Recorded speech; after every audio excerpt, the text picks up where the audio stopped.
This week on Skip the Queue, we're stepping into the turret and turning up the tension as we explore one of the UK's most talked about immersive experiences. Our guest is Neil Connolly, creative director at the Everywhere Group, who've brought the Traitors Live Experience to life. With over 10 million viewers watching every betrayal, backstab and banishment on the BBC show, expectations for the live version were nothing short of murderous. So how do you even begin to transform a TV juggernaut into a thrilling guest-led experience? Let's find out who's playing the game and who's about to be banished. So we're underground, massive corridor full of rooms. Lots of groups are running concurrently, aren't they? So how do you make that happen? Yeah, so right now we're 2 floors underground. This is the lower basement. We're on the upper basement. So the building that we're in, there was a family in the 1890s who owned all of the land around Covent Garden, and specifically the Adelphi Theatre. Right. And they wanted their theatre to be the first theatre in the UK to have its lights powered by electricity. So they built their own private power station in this building. Like literally like all of where we were standing, this was a power station for them. But unfortunately for them, the Savoy beat them to that moniker, and so they built their power station quicker. The family then had this building until the 1980s, when the substation was basically assumed by the UK Power Grids network. And then it was sat there empty, doing nothing for 40 years.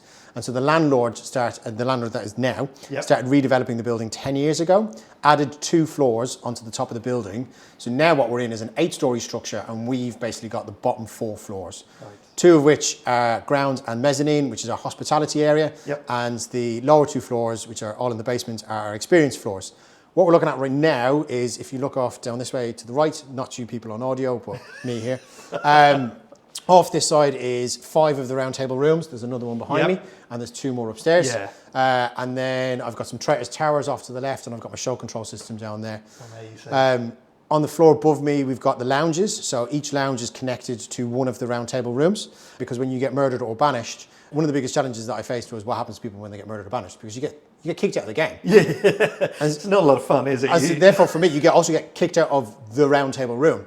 So this was a huge challenge I faced. But I built these lounge concepts where you go, it's the lounge of the dead, and you can see and hear the round table room that you've just left. We'll go walk into them in a while. And there's lots of interactivity. But yeah, it's super fun. Yeah. So we've got 10 million people tuning into Traitors. Per episode, yeah. Per episode, so this must be a lot of pressure for you to get it right. Tell us about the experience and what challenges you faced along the way. So many challenges, but to quote Scroobius Pip on this, do you know Scroobius Pip? No. Great, he's amazing. UK rapper from Essex. Some people see a mousetrap and think death. I see free cheese and a challenge. There's never any problems in my logic, in my thinking. There's always just challenges to overcome. So one of the biggest challenges was what happens to people when they get murdered or banished. The truth of the matter is I had to design a whole other show, which happens after this show. It is one big show. But you go to the Lounge of the Dead, there's more interactivity, and navigating that with the format controller, which is All3 Media and IDTV, who created the original format in the Netherlands, and basically designing a game that is in the world and follows the rules of their game with some reasonable adjustments, because TV and live are not the same thing. It takes 14 days to film 12 episodes of the Traitors. Really? Yeah. Okay. So I was like, how do I truncate 14 days of somebody's life down into a 2-hour experience and still deliver that same impact, that same power, that same punch? But I knew from the beginning of this that it wasn't about time. There is a magic triangle when it comes to the Traitors, which is time, space, atmosphere. And time was the thing that I always struggled with. I don't have a Scottish cattle still, and I don't have 2 weeks. No. So like, cool, I got to do it in 2 hours. So our format follows exactly the same format. We do a breakfast scene, then a mission, then a round table banishment, then there's a conclave where the Traitors meet and they murder somebody. And I do that in a 7-day structure, a 7-day cycle. But it all happens within 2 hours around this round table. Wow.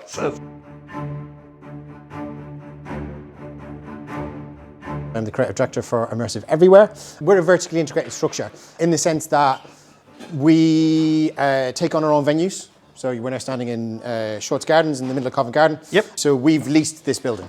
We've got a lease that is for a number of years, and we have built the show into it. Yes. But we also identify the IP, go after that ourselves, we capitalise the projects ourselves. We seek strategic partners, promoters, other people to kind of come involved in that journey.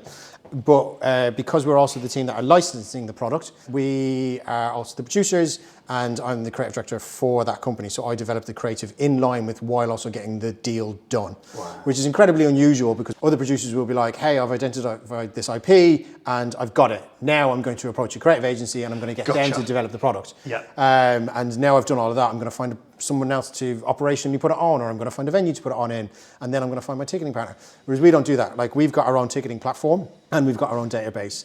So we market our own shows in line with other agencies as well. We've got our own creative department. We are the producers. We are the operators of the venue. We cast it. We hire all the front of house team. We run the food and beverage. We run the bars. The operations team is our operations team because they run the venue as well as the show at the same time. So that's what I mean. Like, we're a vertically integrated structure, which means we do it, which makes us a very unusual proposition certainly within the UK market, possibly the world. It makes us incredibly agile as a company, and it makes us to be able to be adaptive and proactive and reactive to the product, to the show, to the market that we're operating in, because it's all under one roof. This show started January 24th, 2023. Right. It's very specific because I was sat on my sofa drinking a lovely glass of Merlot, and I had just watched UK Traitors season 1 because it came out that Christmas. Immediately I was like, oh my God, this is insane. And then I got a text message that particular night from our head of licensing, a guy named Tom Rowe, lovely man. And he was like, Neil, I'm at a licensing event with some friends of mine and everyone's talking about this thing called Traitors.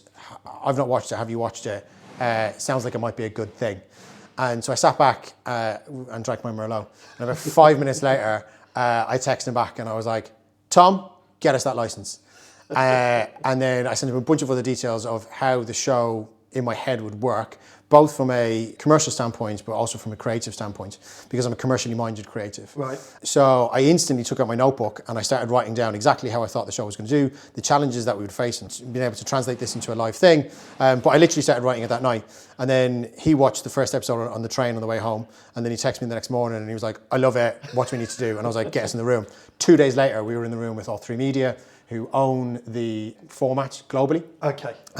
So we sat down and then they came to see one of our other shows and they were like, okay, we get it now. And then that was like 2.5 years of just building the show, getting the deal done and facing the myriad of challenges. But yeah, sometimes it just starts with a text message.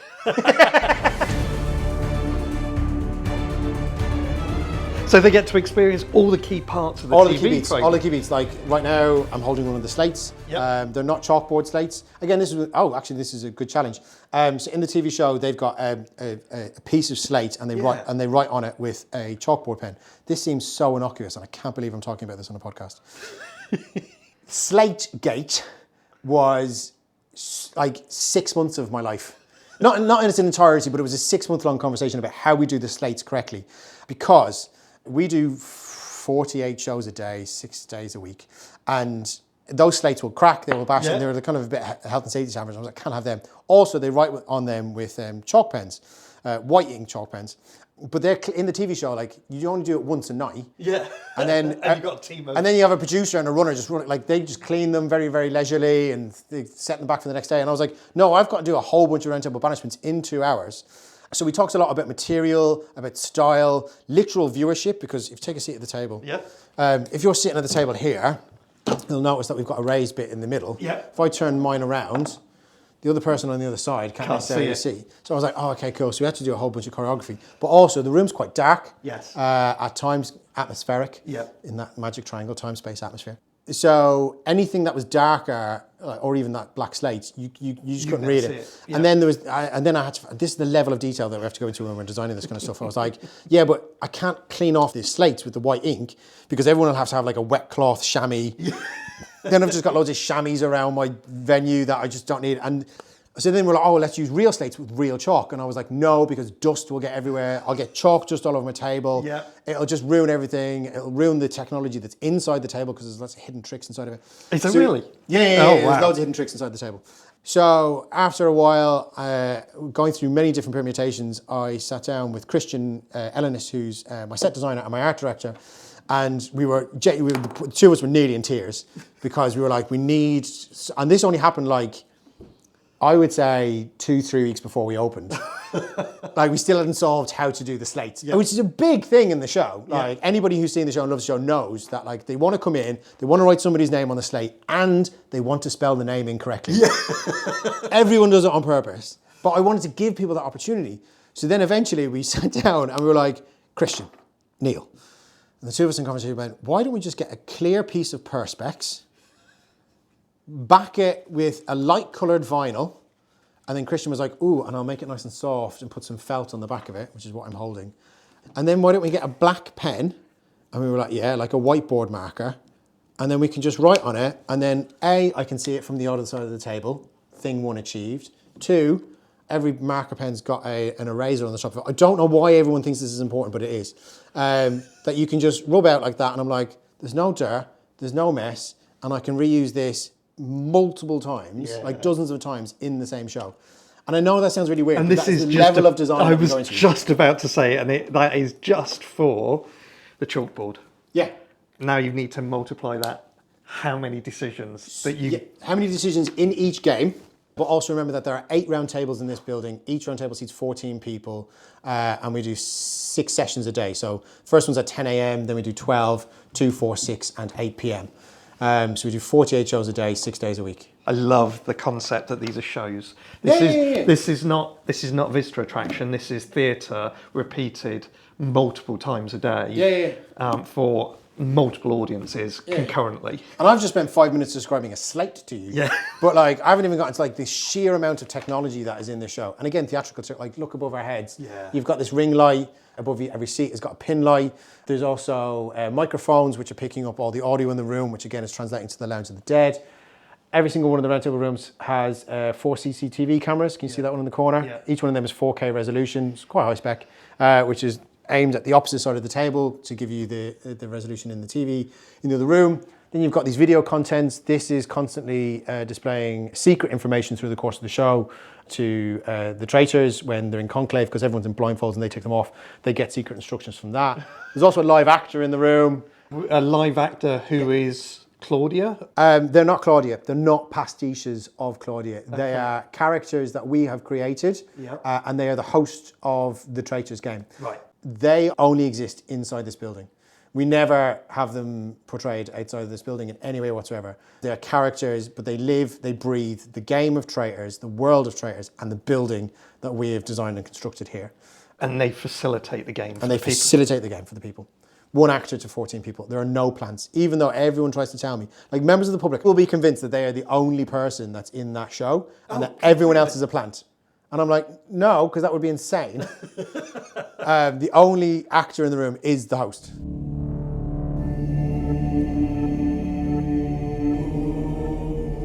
The 14 people that can sit around this table, how many of them are in the same group? Are you with your friends, or is it put together where there are other people that you won't know in the room? If you book together, you play together. Yes. Okay. So if you don't book 14 people... we also capped the number of tickets that you can purchase to 8. Right. So you can only purchase a maximum of 8 tickets unless you do want a full table of 14, at which point you have to then purchase a VIP package because you are booking out a whole table for yourselves. The game doesn't work if there's less than 10 people at the table. Right. So there has to be 10, 11, 12, 13 or 14 people sat at a round table for the show to actually happen, for it to work. By capping the number of tickets that you book for 8, then that guarantees that strangers will be playing together. Yes. And that is the basis of Traitors. You need that. Yeah. Like, you need to be sat around a table with people you know, you don't know, that you trust and you don't trust. Yeah. Fact of the matter. Yeah. And do you see people turning on the others in their own group? Every single time. Yeah. People think, genuinely, and I love this from the public, you would think that if you're turning up as a group of 8 and a group of 4 and a group of 2, that the bigger group would just pick everybody off. Yeah. To make sure that like someone in their group gets through to the end game. I'm sure they think that, and they probably plot and plan that before they arrive on site. As soon as this game starts, gloves are off, and everyone just starts going for each other. We've been open nearly 2 months now.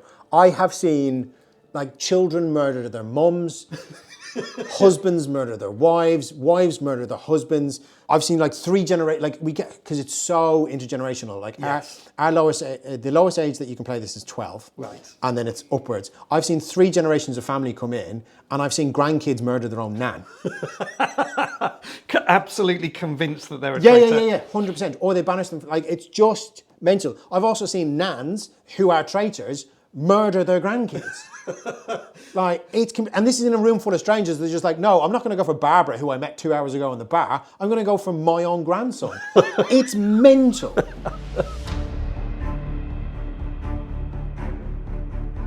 The very, very first thing that I always think about whenever I'm creating an experience or whenever I'm designing a show is I put myself in the position of, I'm a member of the public. I have bought a ticket. What's the coolest thing that I'm going to do for my money? Yeah. What is my perceived value of my ticket over actually what is the value of that ticket? I wanted to give people the experience of knowing what it was like to be sitting in one of these chairs at this table and feeling their heart pound in their chest. And I mean pound in their chest. Yeah. That rush of adrenaline from doing nothing, from sitting in a chair and all you were doing is sitting in a room talking to people. Yeah. And your heart is going because you're either being accused of being a liar and trying to defend against it, or you actually are lying and you're trying to wiggle your way out of it. And that feeling is the most alive that you will ever feel. Not ever, like I'm sure, no. But to give people that opportunity and that experience, as well as like access to the world of traitors and the law and everything else. But also, it's like any other theme park ride. People go on roller coasters because the imminent fear of death is always there. Yeah.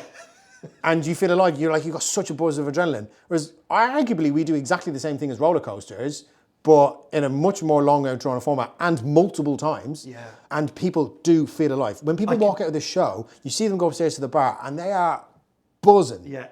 You've said to me already that you don't use the word immersive, but you know, I'm sat. The company is called Immersive everywhere. I'm sat behind the scenes. Okay, I'm sat in the room, and the room is hugely convincing. It's like the highest fidelity escape room type experience that I've ever sat in. Yeah. It feels like I'm on set. Yeah. I can totally believe that you can, in those 2 hours, you can slip. I sat on a game. It was only a 2-minute game at iApple, but I was being filmed by one of the team. But within 30 seconds, I'd forgotten that they were there because I was completely immersed in the game. Yeah. I can believe that sitting in here right now, you could forget where you were and what you were doing, that you were completely submerged in the reality of the land that you're in. Yeah, 100%. Like, the world does not exist beyond these walls. And for some people, like, I have my own everyone's got a different definition of what immersive is. I've got my own definition. But I can tell you right now, as soon as people enter this building, they're in the bar, they're kind of slowly immersed in that world because the bar is a themed bar. It's done to the same, like we designed and built that bar as well.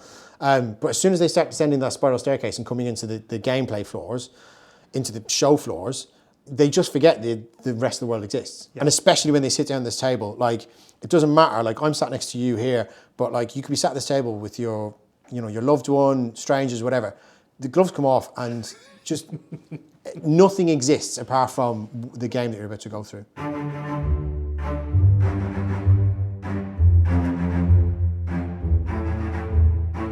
You've been open now for a couple of months. Yeah. More success than you were anticipating, I think. So pre-sales went through the roof? Yes. So you're very happy with the results? Yeah, we were. Yeah, well, we still are. We were very confident before we'd even started building the show, like the literal structural build, because we did very well. But then that set expectations quite high because I had a lot of people that had bought tickets, and I was like, okay, cool, I need to put on a good show for these people, and I need to make sure that they get satisfaction relative to the tickets that they've bought. But I don't feel pressure. I do feel anxiety, quite a lot. Creatively? Yeah. I mean, I meditate every day. But you've created this amazing world and you're inviting people into it. Yeah. And as a creative, that you're opening yourself up, aren't you? People are walking into the world that you've created. Yeah, I this was said to me. This is not something that I came up with myself, and I do say this really humbly, but it was something that was said to me. It was on opening day, and a bunch of my friends came to play test the show. And they were like, oh, this is your brain in a building. And I was like, yeah, I hadn't thought about that, but yeah, it is my brain in a building.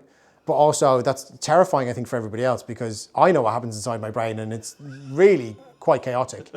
But, you know, I'm so proud of this show. Like, you could not believe how proud I am of this show.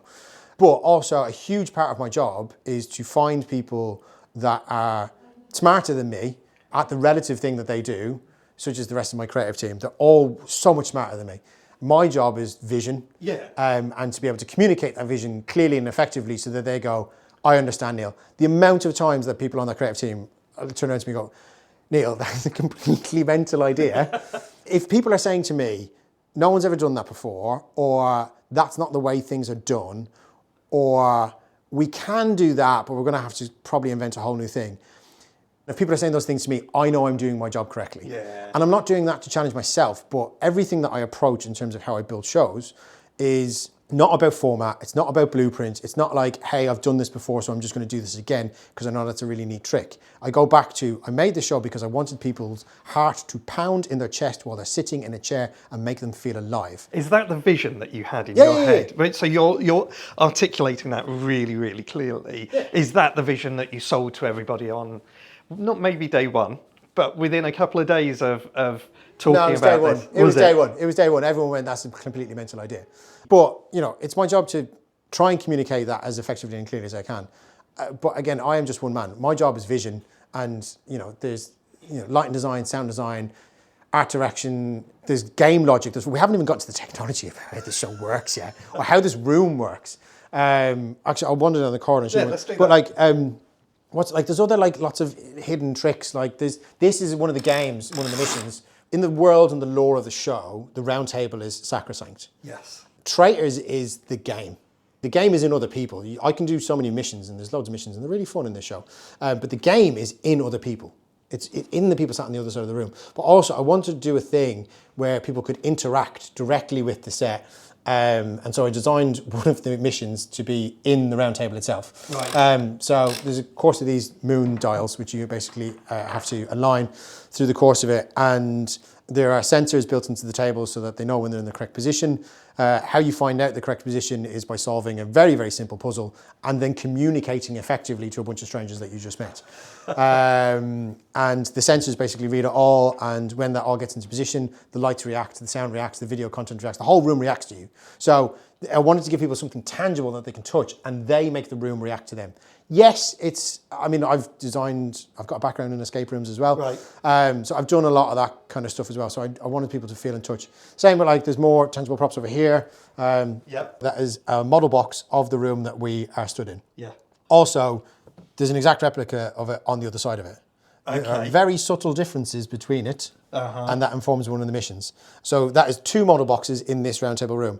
There's one of these in every single roundtable room.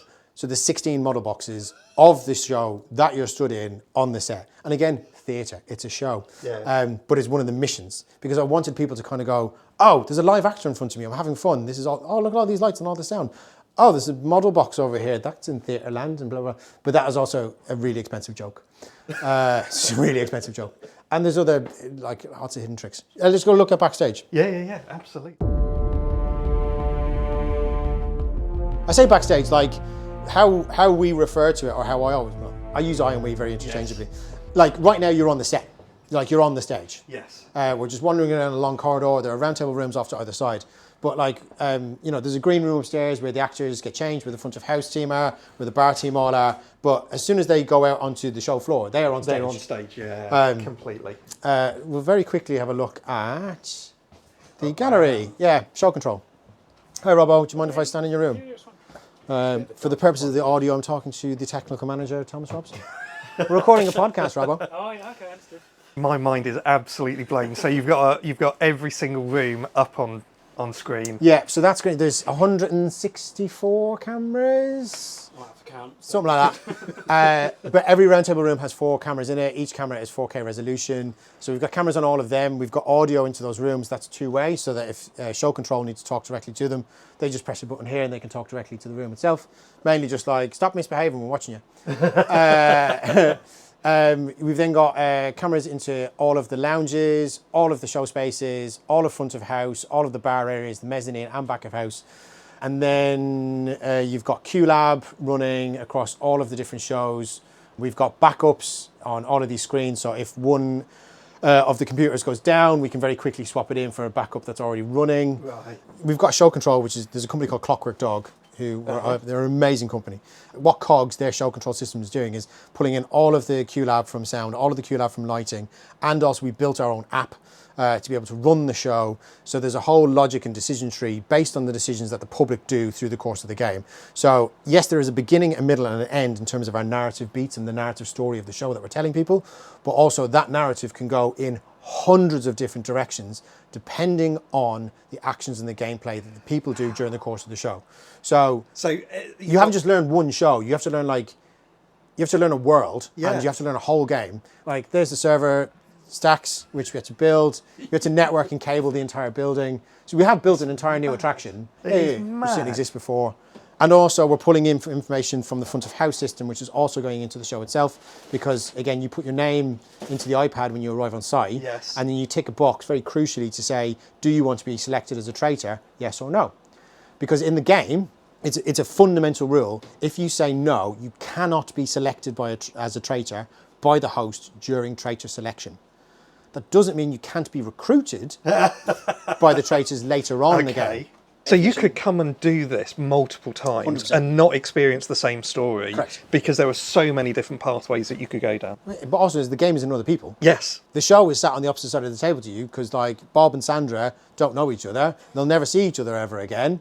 But Bob comes again and he's now playing against Laura. Yeah. Who's Laura? She's an unknown quantity. Yeah. That's a whole new game. That's a whole new show. That's a whole new dynamic. That's a whole new storyline that you have to develop. And so the actors are doing an incredible job at managing all of that. Wow.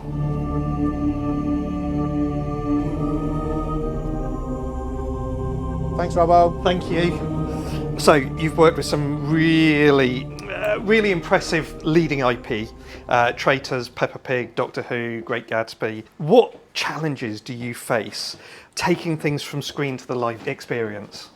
Challenges do I face? We're wandering here. So we are in... Oh, we're in the tower! Excellent! Yep, so we're now in Traitors Tower. Good time for you to ask me the question, what challenges do I face? Things like this. We're now stood in Traitors Tower. Paul, let me ask you the question. Without the show lights being on, so we're just stood on a set under workers, what's your opinion of the room that we're stood in? Oh, it's hugely impressive. It does. I mean, it feels like, apart from the fact you've punched the fourth wall out of the telly, it does feel like you're on set. Yeah. It's a really faithful reproduction of the set. So that's kind of one of the challenges, is managing the public's expectations of what they see, do and feel on site. Yeah. So that I don't change the show, so that people come and play the game that they're expecting to play. But making reasonable adjustments within that, because TV and live are two very, very different things. So first and foremost was making sure that we get the format right. So the game that people play, which informs the narrative of the show and the narrative structure of the show. Breakfast, mission, roundtable conclave. Breakfast, mission, roundtable conclave. Yep. I've designed a whole bunch of new missions that are in this, taken some inspiration from missions that people know and love from the TV shows, whether that's the UK territory or other territories around the world. Okay. And also just other stuff is just clear out of my head. So there's original content in there. Paying homage and respect to the world that they've built, and allowing ourselves to also play and develop and build out that world at the same time. Other challenges, this is not a cheap project. No. I mean, the production quality of this is beautiful. Yeah, thank you. It's stunning. When people walk in here, they're like, oh my God, this is high end. Yeah. I'm in a luxury event at a very affordable price. Thank you. And then we're going back upstairs again. Yes. And in the stairwell, we've got the crossed out photos of all of those that have fallen before us. Not quite. All of the people that are in this corridor, there's about 100 photos. These are all the people who built the show. So this is David Gregory, who's the sound designer. This is Kitty, who is Immersive Everywhere's office manager, and she also works in ticketing.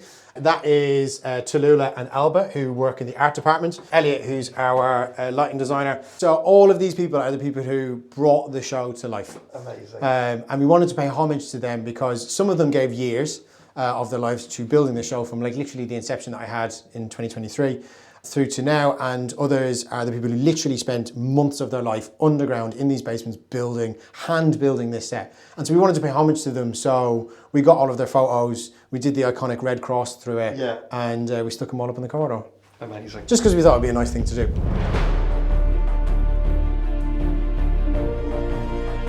You're in the business of trading in experiences, and that ranges from art exhibitions to touring shows. There's always going to be a challenge of balancing innovation and profitability. What's the formula? What's the magic formula? I think first and foremost, going back to what I was telling you earlier about us being a vertically integrated structure, we're not a creative agency that has designed and developed out the show. We're also the producers of the show.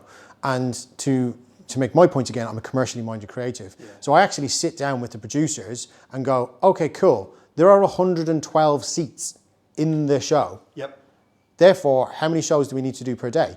How many shows do we need to do per week? How many shows do we need to do per year? Therefore, let's build out a P&L. And we build a whole business plan based around that. By having everybody that you need in the team, it makes it much easier to talk about that sort of stuff. It makes it much easier for you to design things with the end result in mind. You don't have a creative in a creative agency going off feeding their creative wants without really thinking about the practicalities of delivering on it. Exactly. So you've got to think, like literally from the very, very beginning, is you've got to think about guest flow, you've got to think about throughput, you've got to think about your capacities. Then you've got to basically build out a budget that you think, how much is this going to cost? Yeah. Then you build out an entire business plan, and then you go and start raising the money to try and put that on. And then you find a venue. I mean, like the other magic triangle, like the Traitors magic triangle is, time, space, atmosphere. That's how you do a show. Like with my producer's hat on, the other magic triangle is show, money, venue. It's the truth of the matter. Like I make no bones about it. I can design shows till the cows come home, but I'm always going to need money to put them on, and a venue to put them in.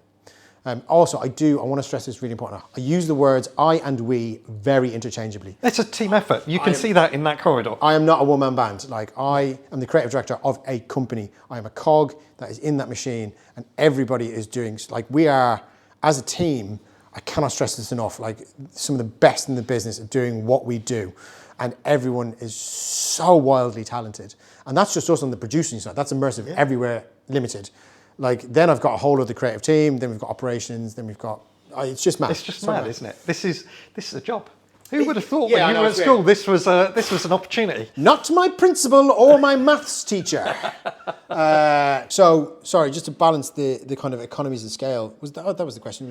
We were talking about what's the formula for making it profitable, but this evidences the effort that you've gone to make this feel high end. But at the same time, You've got to earn a keep out of this thing. And there's a massive amount of investment that goes into it up front. But that comes back to creatives caring, and I'm not saying the creatives don't, but I care about building businesses. Yeah. Not necessarily like building my own CV. Like there's so many projects that will cross our desks and I'll be like, yeah, that'd be really fun to work on, but do I think that I can make that a touring product? Can it be a long-running location-based entertainment sit-down product? Can it be an art show? Like, you've kind of got to balance with what do you think is just creatively cool versus what can we do as a company that is a commercially viable and financially stable product? And so all of that comes through out in the creative, but also in terms of the operations of how we run the building, how this model actually scales. Because if you think about it, let's take Phantom of the Opera running in the West End. Yes. Such an elaborate show with quite a lot of on-stage cast, back of house, front of house teams, bars. It's a huge operation. Yep. But if they've only sold half that house, they still have to put on the entire show and pay all of those people. Yep. Whereas if I've only sold half of one of my shows, I only have to activate 4 of my rooms, not 8 of them. Therefore, I don't have to call in 4 actors. I don't have to call in a bunch of the other front of house team, and I can scale down the operations on the bar. It's an entirely scalable product. So it's more flexible, yeah. Oh, 100%. But also, like, we've got 8 rooms here. If we decide to take this to another territory, and that territory demands a much higher throughput, then instead of 8 rooms, I can do 20 rooms, 30 rooms. As long as we know that the market is there to be able to kind of get people through it.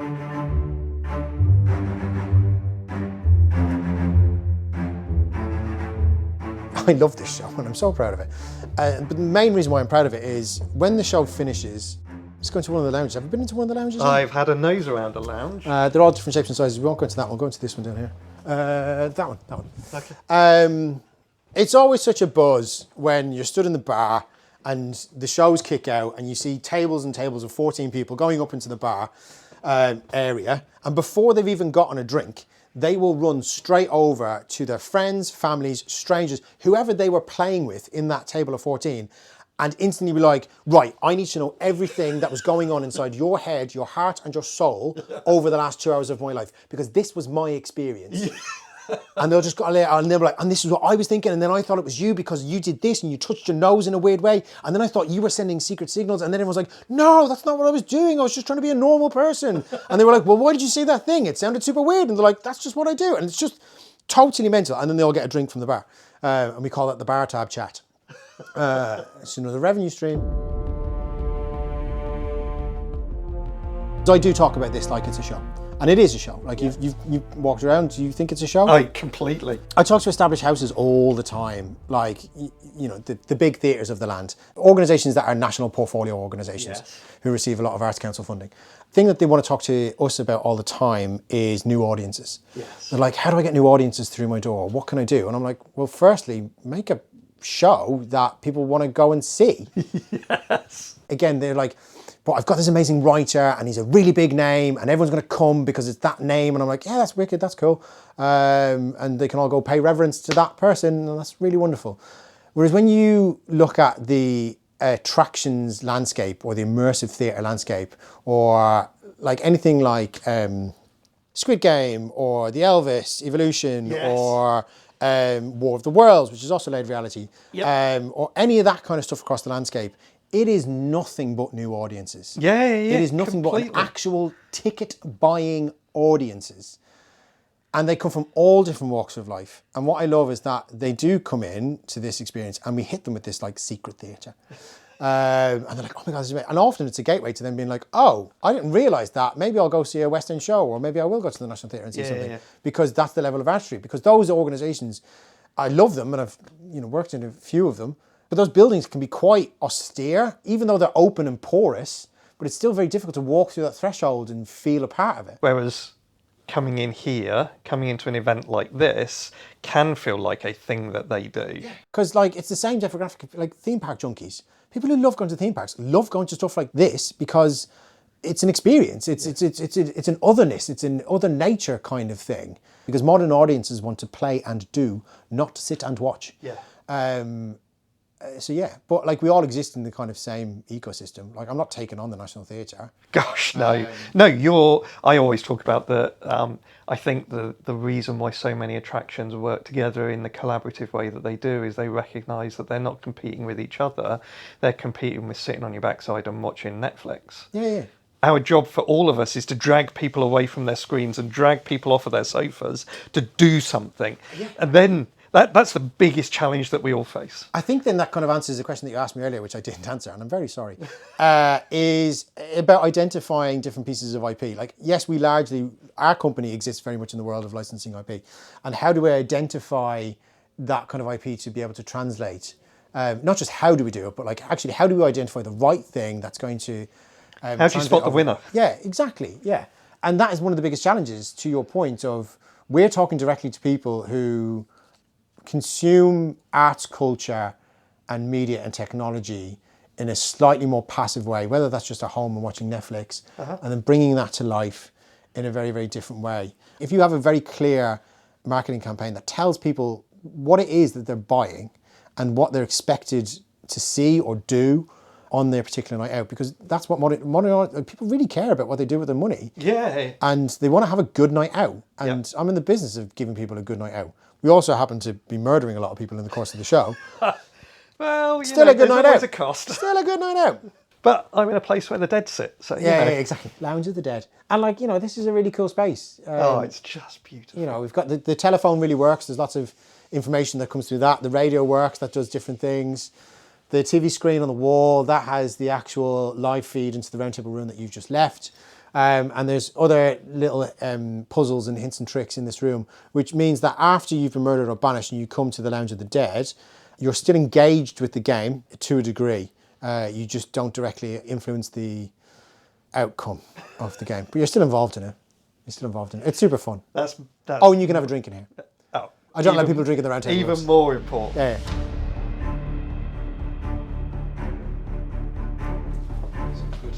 What's this? The dolls, the creepy dolls. What this is the void.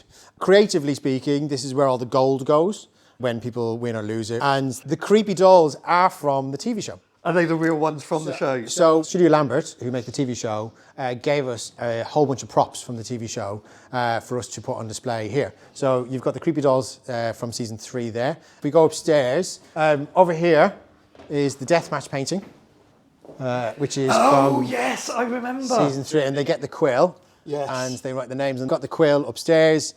We've also got over here the cards that they use to play the deathmatch with. Excellent. So you began your career in theatre. Yeah. How did that evolve into the world of immersive live experiences? Life story. I'm the son of a postman and a cook. And if you haven't noticed already, I'm from Ireland. There was no theatre in our lives, my life, when I was growing up. And I stumbled into a youth theatre. It's called Kildare Youth Theatre. And the reason why I joined that is because there was a girl that I really fancied. And she had just joined this youth theatre, and I was like, oh, I'm going to join that as well. And that kind of opened the world of theatre for me. At the same time, I then got spotted by this guy. His name's Vijay Bateson. His real name's Owen, but he converted to Hare Krishnaism in the 90s. And he set up a street theatre company in Ireland. He just taught me street theatre. So he taught me stilt walk, he taught me juggling, he taught me how to build puppets. And so I spent years like building puppets with him and going around Ireland doing lots of different street theatre while I was a teenager. And doing street theatre and doing my youth theatre. And then kind of all of that kind of came to a head when I had to decide what I was going to do with my life. And I applied to go to drama school.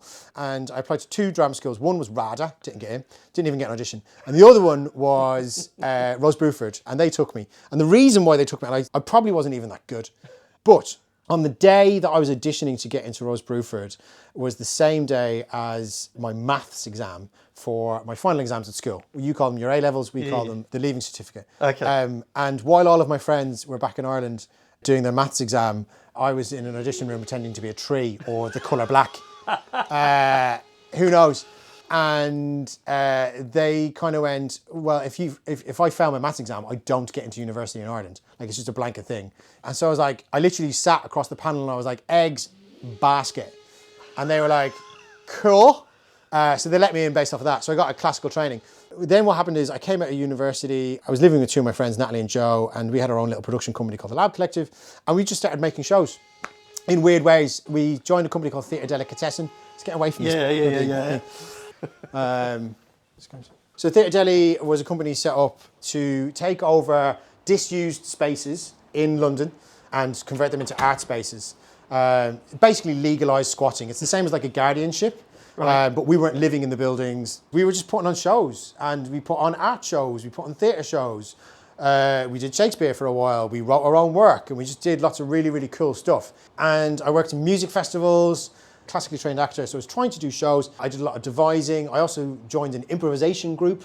And kind of through all that mix, like those years at Delhi, which was making these weird shows in these weird buildings, were very, very formative years for us. The Arts Council wouldn't support the kind of work that we were making. We were like, cool, how do we get space? Yep. How do we get or make money to support ourselves? Yeah. And what are the shows? There's the magic triangle all over again. Space, show, money. And that's your apprenticeship, I guess, that brings you to here. Yeah. And like, again, I make no bones about it. 10 years ago, I was selling programs on the door of the Royal Festival Hall while doing all of that stuff. Yeah. So in one of the Theatre Daily buildings, we did a show called Heist, which is you break into a building and steal stuff. That's what the public do.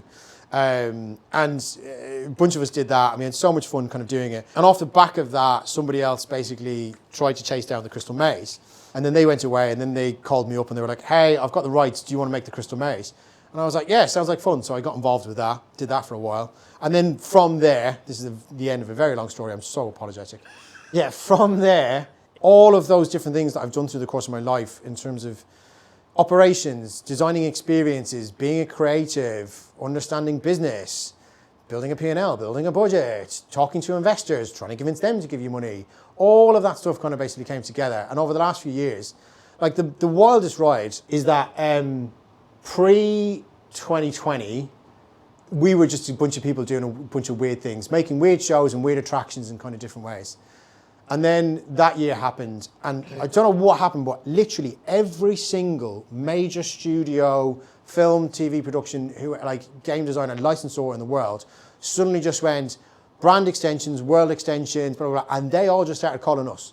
And they were like, hi, I've got this thing, can you develop it into a thing because I need to extend my brand, or I want to build a world and extend that for the public.